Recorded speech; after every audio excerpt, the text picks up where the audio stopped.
You've tried endless diets and know all the right foods to eat, but somehow, at the end of a long day, your best intentions vanish. You end up at the drive-thru or grabbing something convenient. Most of the time, it's not your fault. And no, you don't need more willpower.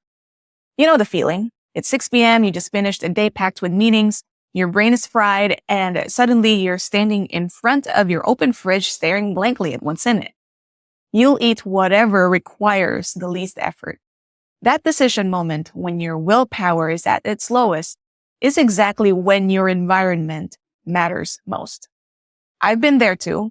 After my third failed attempt at eating better, I realized we've been taught that healthy eating is all about discipline and motivation, but that's only half of the story. The hidden truth, your environment is silently controlling your food choices every single day.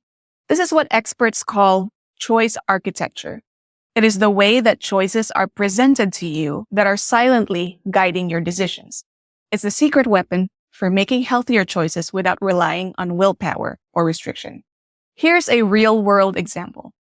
Researchers conducted a 6-month experiment to change the choice architecture of a Boston hospital cafeteria. Originally, the refrigerators next to the cash registers were only filled with soda.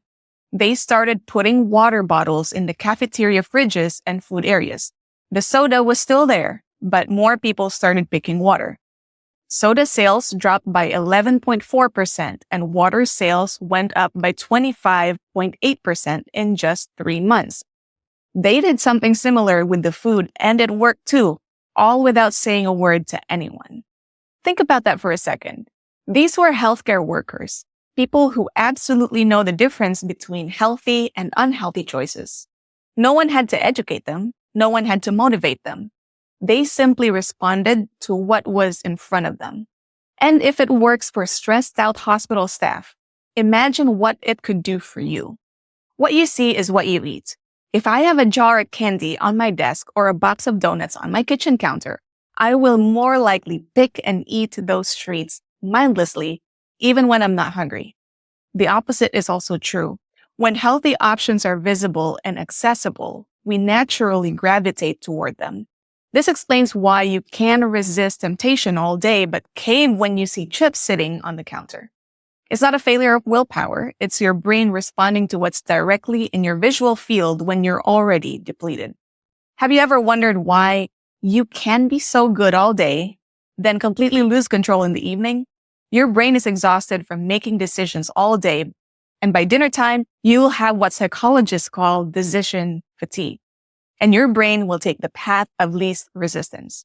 That's why your environment is so critical. It can either be your greatest ally or your worst enemy in the battle for better health. How can we make this work for you? If your goal is to eat healthier, you can easily modify your environment in under 15 minutes so it supports that goal. Here's how. The front and center placement. You can apply the concept of choice architecture by organizing your kitchen so that healthier foods are visible and easily accessible.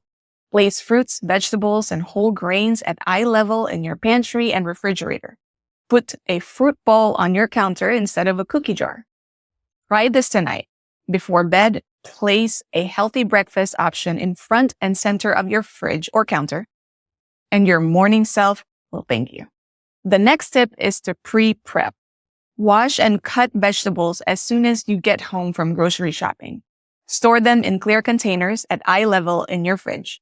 This turns I should eat vegetables into I can grab these ready-to-eat carrot sticks when you're hungry and impatient. Yes, this takes maybe 15 minutes of your Sunday, but it saves you from 15 separate moments of decision-making throughout the week when your willpower is lowest. The third tip is to hide temptations. Move less healthy snacks to high shelves, opaque containers, or the back of the pantry. When they're out of sight, they're out of mind. You don't have to throw them away if you don't want to. Just make them slightly harder to access in those low willpower moments. Here's another pro tip. If you're not ready to give up your favorite treats, put them in a container that requires extra effort to open. That small pause gives your brain a moment to make a conscious decision rather than taking action on autopilot. The beauty of these changes is that they work even when you're stressed, tired, or overwhelmed. In fact, that's precisely when they work best. You make one decision to rearrange your space and then benefit from easier, healthy choices every single day. Traditional diets fail because they focus on what you can't have, which creates a sense of restriction that's impossible to maintain long-term. They also ignore a fundamental truth. Your environment shapes your behavior more than your intentions do. Think about it. Have you ever started a diet on Monday only to abandon it on Wednesday? Have you ever felt guilty about grabbing fast food after a stressful day? Have you ever wondered why you keep making food choices that don't align with your goals? The problem isn't you. The problem is that you've been trying to fight against your environment rather than designing it to work for you. When you change your environment, you make the healthy choice the easy choice. And when the healthy choice is the easy choice, you don't need superhuman willpower to make it happen. Think about what this means. No more afternoon energy crashes during important meetings. No more guilt about stress eating another bag of chips. No more, I'll start eating better when things calm down at work. Instead, you get effortless, better choices that compound over time, all from a 15 to 30-minute kitchen reorganization. The most successful people do not rely on feeling motivated. They design systems that make the right choices inevitable. When you rearrange your kitchen tonight, you're not just changing your space, you're changing the default settings of your life. The goal isn't perfection. The goal is to make healthy choices slightly easier than unhealthy ones. Your environment will do the rest. Not because you suddenly became more disciplined, but because you finally stopped fighting against yourself. So, what's going to be the first thing you rearrange in your kitchen? That simple decision might just be the domino that tips everything else forward. Let me know in the comments, and I'd love to hear about the changes you notice in your eating habits over the next week. Thanks for watching.